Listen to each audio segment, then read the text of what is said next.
Assalamualaikum warahmatullahi wabarakatuh.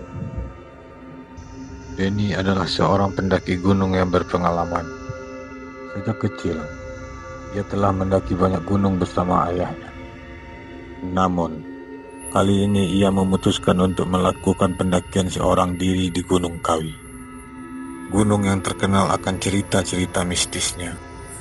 Berbekal peta dan kompas, Denny yakin bisa melakukan jalur yang jarang dijamah oleh pendaki lain. Hari pertama, pendakian berjalan lancar. Namun, cuaca mulai berubah saat Denny mendekati puncak. Kabut tebal tiba-tiba turun, menyelimutin seluruh jalur. Denny merasa udara di sekitar menjadi lebih dingin dan berat. Langkahnya menjadi lebih lambat, dan pandangannya semakin terbatas. Meski begitu, ia tetap yakin akan arah jalannya. Namun, 1 jam kemudian, Denny sadar bahwa ia telah tersesat. Jalur pendakiannya yang tadinya jelas terlihat kini tertutup oleh kabut tebal. Suara langkahnya terendam oleh kelembapan kabut, membuat hutan di sekitarnya menjadi sunyi dan mencekam. Dalam kebingungan, Denny mengeluarkan peta dan kompasnya. Tapi jarum kompasnya terus berputar tanpa arah. Peta di tangannya terasa tidak berguna. Saat itulah Denny mulai mendengar suara-suara aneh. Bisikan lembut yang tidak jelas, seolah berasal dari dalam kabut. Awalnya, ia mengira itu hanya suara angin yang bermain di antara pepohonan.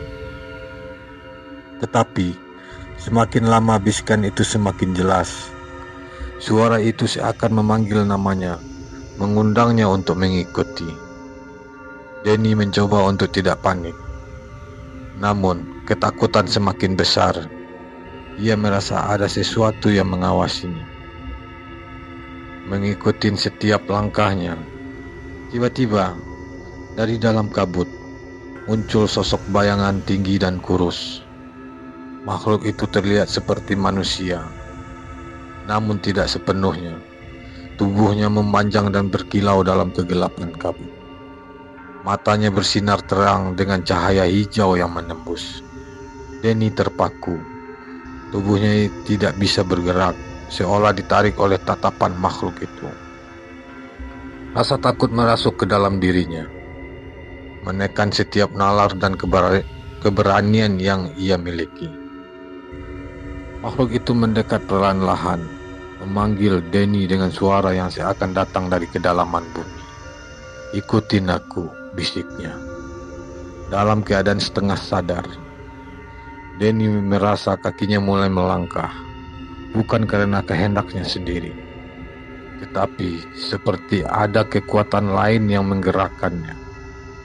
Makhluk itu berbalik dan mulai berjalan memasuki kegelapan hutan. Dan Denny hanya bisa mengikuti, seolah terhipnotis. Sepanjang jalan, Denny berusaha melawan, mencoba menghentikan langkah kakinya. Namun, usahanya sia-sia. Ia merasa semakin dalam masuk ke dalam kabut, semakin jauh dari dunia yang ia kenal. Di sekelilingnya, bayangan-bayangan lain mulai bermunculan, melayang dan bergerak mengikuti langkah mereka.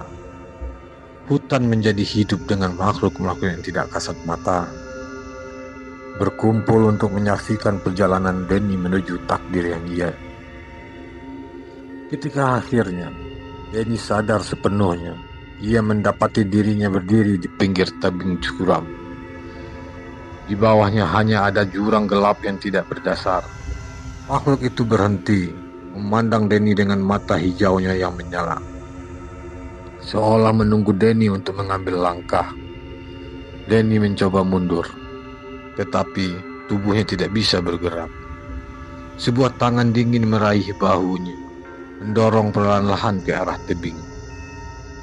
Dengan napas terengah-engah, Denny menyadari bahwa ini mungkin akhir dari perjalanannya. Di saat-saat terakhir, ia memejamkan mata dan berteriak, namun suaranya terendam oleh kabut. Dan di dalam kegelapan, Denny terjun bebas, jatuh ke dalam jurang yang seakan memanggilnya sejak awal. Denny tidak pernah ditemukan. Gunung Kawi kembali sunyi, menyimpan misteri yang tak terpecahkan. Di antara pendaki, cerita tentang sosok makhluk kabut yang membawa jiwa-jiwa tersesat menjadi legenda yang menakutkan, memperingatkan mereka mencoba menantang gunung dalam kesendirian. Beberapa mengatakan mereka masih bisa mendengar bisikan di dalam kabut, suara Denny yang memanggil mencari jalan pulang yang tidak pernah ada.